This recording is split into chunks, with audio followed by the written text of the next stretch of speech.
തലയെടുപ്പും ഈ പ്രതാപവും ഒക്കെ ഒന്ന് കണ്ടാട്ടെ. നേര് പറഞ്ഞാൽ പുതുശ്ശേരി തറവാട്ടുകാര് പണ്ട് കാലത്ത് ഈ വീട്ടിലിരുന്ന നാട് ഭരിച്ചിരുന്നത്. ആ, നല്ല പഴക്കമുണ്ടെന്നാ തോന്നുന്നത്. ഉണ്ടെങ്കിൽ എന്താ, ഈ കെട്ടിടത്തിന്റെ ഒരു ഉറപ്പ്. ആരാടാ അത്? മൂപ്പരാണെന്നാ തോന്നുന്നു. ഞാനാ പിള്ളേച്ച, ചന്തുപണിക്കരാ.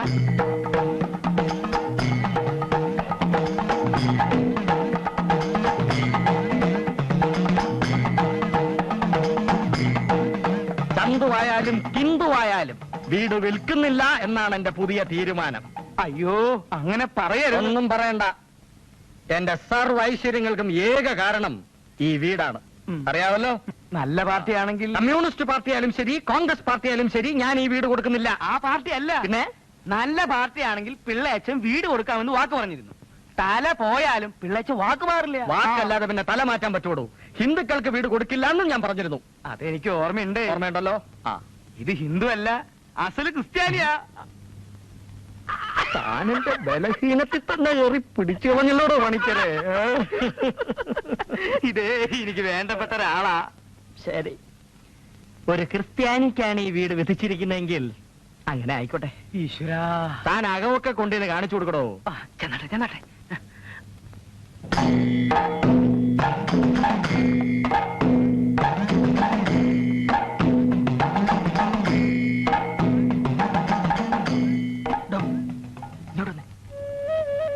ആ തെണ്ടി അയ്യപ്പനോ മറ്റോ കാർ ഇങ്ങോട്ട് വരുന്ന കണ്ടോ? കാറ് കണ്ടു കാണും, പക്ഷെ ആ ചായക്കട മുമ്പിലെത്തിയപ്പോ ഞാനൊന്ന് കുനിഞ്ഞോ. ആരാ, എന്താ, എവിടേക്കാ എന്നൊന്നും പിടിയിട്ടുണ്ടാവില്ല. വല്ലവനും അറിയുന്നതിന് മുമ്പേ ഈ വീട് ആ കൊണാപ്പന്റെ തലയിൽ കെട്ടിവെച്ച് അഡ്വാൻസ് വാങ്ങിക്കടോ. ഇത് മിക്കവാറും നടക്കണം. പാട് കുറെ പെട്ട എന്റെ പിള്ളേച്ച. എങ്ങനെയെങ്കിലും നടക്കട്ടെ എന്ന് വിചാരിച്ചിട്ടാ, അല്ലാണ്ട് ഞാനൊന്നും ആഗ്രഹിച്ചിട്ടല്ലേ. ആ, മനസ്സിലായി.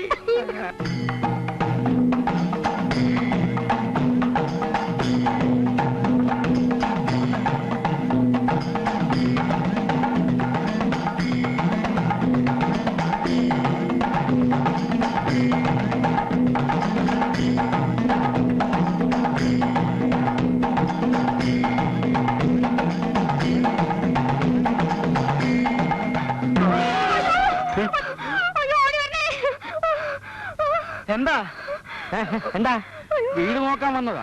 പൗലോച്ചൻ ഓർക്കാപ്പുറത്തൊരു ഭൂതത്തിനെ കണ്ടാ പേടിച്ചു പോവില്ലേ? പോരാത്തന് ഈ വീട്ടിലാണെങ്കിൽ ഈ വീട്ടിലാണെങ്കിൽ അന്യരാദ്യമായിട്ട് അകത്ത് കയറുന്ന, അതുകൊണ്ട് പറഞ്ഞതാ. അമ്മേ, എന്റെ അമ്മ അല്ല, മോള്. എന്താ അമ്മേ, ഒരു നിലവിളി കേട്ടല്ലോ. ഈ മനുഷ്യനെ കണ്ട് പേടിച്ചു പോയതാ. ഒരു മനുഷ്യനെ ഇപ്പോൾ ആദ്യമായിട്ടാണല്ലോ കാണുന്നത്. നേരാ, ഇതുവരെ ഞാൻ നിങ്ങളെയല്ലേ കണ്ടിട്ടുള്ളൂ. എന്റെ ഭാര്യ ആയതുകൊണ്ട് പറയവല്ല, ഭയങ്കര തമാശക്കാരിയാ. തമാശ കുടുംബം.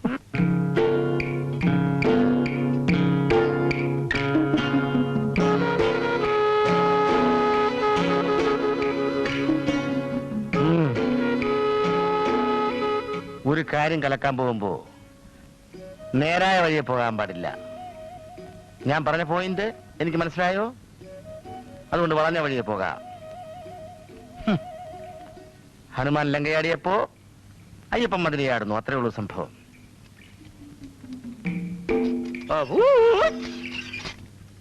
എങ്കിൽ പിന്നെ പൗലോച്ചമാലി എന്നൊരു മതിപ്പൂലാണ് പറഞ്ഞാട്ടെ. വേഗം പറഞ്ഞാട്ടെ. എന്തുവാ കാര്യം? ഇവിടെ നിന്ന് വശപ്പശയായിട്ടൊരു നിലവിളി കേട്ടെന്ന് അബൂട്ടി പറഞ്ഞു. എന്ത് പറ്റി? ഒന്നും പറ്റിയില്ല എന്ന് പറഞ്ഞാൽ എങ്ങനെയാ? അബൂട്ടി കേട്ടതല്ലേ? ചേട്ടാ, ഇതെന്തൊരു ഗ്രഹപ്പഴാ അല്ലേ? സഹായം വല്ലതും വേണമെങ്കിൽ അറിയിക്കാം, അപ്പൊ ഇങ്ങോട്ട് ഉണ്ടാക്കിയാ മതി. എന്റെ മുതലാളിയുടെ വീട്ടിലൊരു പ്രശ്നം ഉണ്ടായ വിളിച്ചിട്ട് വേണോ മുതലാളി ഈ തോമയ്ക്ക് വരാൻ? മനസാക്ഷി ഇല്ലാതെ സംസാരിക്കരുത് മുതലാളി. ഞാൻ പേടിച്ചു പോയത് പ്രത്യേകിച്ചും ഈ വീടായതുകൊണ്ട്. അയ്യോ, ഈ വീട്ടിന് എന്താ ഒരു കുഴപ്പം? അത് ഈ വീട്ടിലെ അതെ, ഈ വീടിനോട് നാട്ടുകാർക്കൊക്കെ ഒരു പ്രത്യേക സ്നേഹം അല്ലേ ചന്തു? പിന്നെ ഇതേതാ ഈ മീശപ്രതി? ഏതായാലും നാളെയോ മറ്റോ കെട്ടിയോളെയും പിള്ളേരെയും വിളിച്ചോണ്ട് വരാം. അവരും വീടൊക്കെ ഒന്ന് കാണട്ടെ. അത് വേണോ പൗലോച്ച? അതാ നല്ലത്. പൗലോസിന്റെ ഭാഗ്യം തെളിഞ്ഞിരിക്കുന്നു. ഈ കച്ചവടത്തില് ഇടനിലക്കാര് വേണ്ട. കാശിന്റെ കാര്യത്തില് എന്ത് നീക്കുപോക്ക് വേണമെങ്കിലും പിള്ളേച്ചൻ ചെയ്തു തരും. കച്ചവടം ഉറപ്പിച്ചിട്ട് മറ്റുള്ളവർ അറിഞ്ഞാ മതി.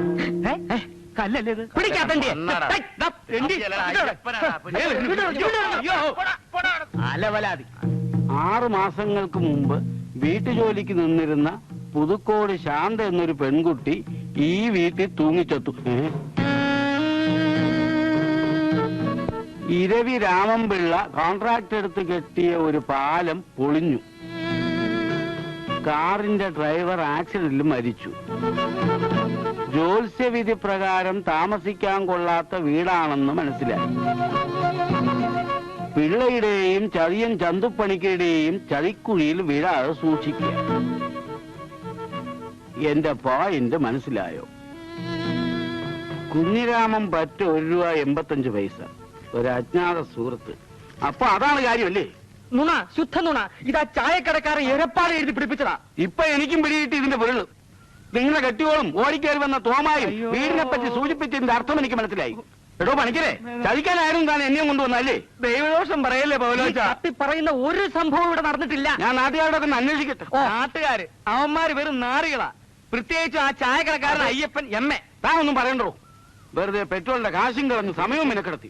താൻ അങ്ങോട്ട് വാ, തന്റെ മൂക്കടിച്ച് ഞാൻ പപ്പടമാക്കുന്നു. അപ്പോ ഞാൻ ഒരു കാര്യം ചെയ്യാം. മാറി നമുക്ക് മറ്റേ ഈ മുരളി അതും പോയി. നമുക്കപ്പോ മറ്റേ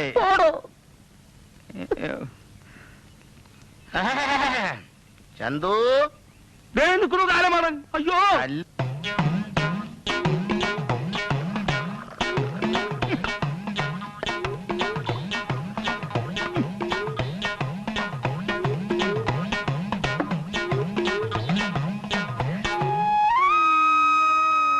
എന്നാൽ ഇത് ഇത്തിരി കട്ടിയാണേ. ചേട്ടാ, ഞാൻ ചെയ്യുന്നത് ഒരു സാമൂഹ്യ സേവനമാ, അറിയാമല്ലോ. ദേ ഇപ്പൊ തന്നെ എങ്ങാണ്ട് നിന്ന് വന്നൊരു നിരപരാധി, ഒരു നിപുണൻ, പുതുക്കോട് ശാന്തയുടെ പ്രേതത്തിന്റെ കയ്യിൽ നിന്ന് രക്ഷപ്പെട്ടോ? രക്ഷപ്പെട്ടു. പ്രേതത്തിന്റെ കാര്യം പറയുന്നത് ദാസമാഷ് കേൾക്കണ്ട. ദാസന്മാസിക്ക് കുട്ടികളെ പഠിപ്പിക്കാൻ അറിയാം. പക്ഷേങ്കിൽ ദുനിയാവിൽ ജിന്നും ചെയ്താനും ഇല്ല എന്ന് പറയുന്നത് വെറും നോസാ. ദാസമാഷ് അങ്ങനെ പറയുന്നുണ്ടെങ്കിൽ അതിൽ എന്തെങ്കിലും കാര്യം കാണും. അയ്യോ, എന്തോരം പുസ്തകങ്ങളാ ദാസമാഷ് വായിച്ചു കൂട്ടണത്. ജാസ്തി വായിച്ചാ പിരാന്ത് കൂടും. പോണോർന്ന്. നിന്നോടല്ല, അയാളോടാ. എടോ, തനിക്ക് ദാസമാഷെ പറ്റി എന്തറിയാം? അങ്ങേരെ ഓരോ ലോകകാര്യങ്ങൾ പറയുന്ന കേട്ടാ നമ്മൾ അറിയാതെ മൂക്കത്ത് വിരൽ വെച്ചു. വെച്ചു. പോയിന്റ് മനസ്സിലായോ? എടോ, ഞാൻ പറഞ്ഞ പോയിന്റ് മനസ്സിലായോ? ഒന്ന് മനസ്സിലായി. മനസ്സിലായി. കുഞ്ഞിരാമേട്ടനോ? അയ്യപ്പ, നിനക്കെന്താ ഇരവിപ്പിള്ളിയോട് ഇത്ര വൈരാഗ്യം? തുടങ്ങി മതി വിസ്തരിച്ചത്. പരപര വെളുക്കുമ്പോ കയറി അങ്ങ് കുറ്റി അടിച്ചോളൂ. ചായ കുടിച്ചെങ്കിൽ വീട്ടിൽ ചെന്ന് കിടന്നൂടെ? വെറുതെ മനുഷ്യരെ കൊണ്ട് പരദൂഷണം പറയിപ്പിക്കാതെ. ഭാഷ കുളി കഴിഞ്ഞോ മോളെ? ഇല്ല, പല്ല് തേക്കുന്നേ ഉള്ളൂ. പിന്നെ വെളിച്ചെണ്ണ കുപ്പി കണ്ടില്ല എന്ന്. അടുക്കളയിൽ നിന്ന് ഇച്ചിരി എടുത്ത് കൊടുക്കായിരുന്നു. കൊടുത്തല്ലോ. മിടുക്കി. ഇഡ്ഡലി എടുത്ത് വെക്കേ. എന്ത് ചെയ്യും? പാല്. പാലേ. ഒരു5 ഇഡലിയും കൂടി എടുത്ത് വയ്യടി. 3 ഇഡലി കൂടി ദാസമാസ്റ്റർ കഴിക്കില്ല. മിടുക്കി. കള്ളി. വെള്ളം ചേർക്കാത്ത പാലാ.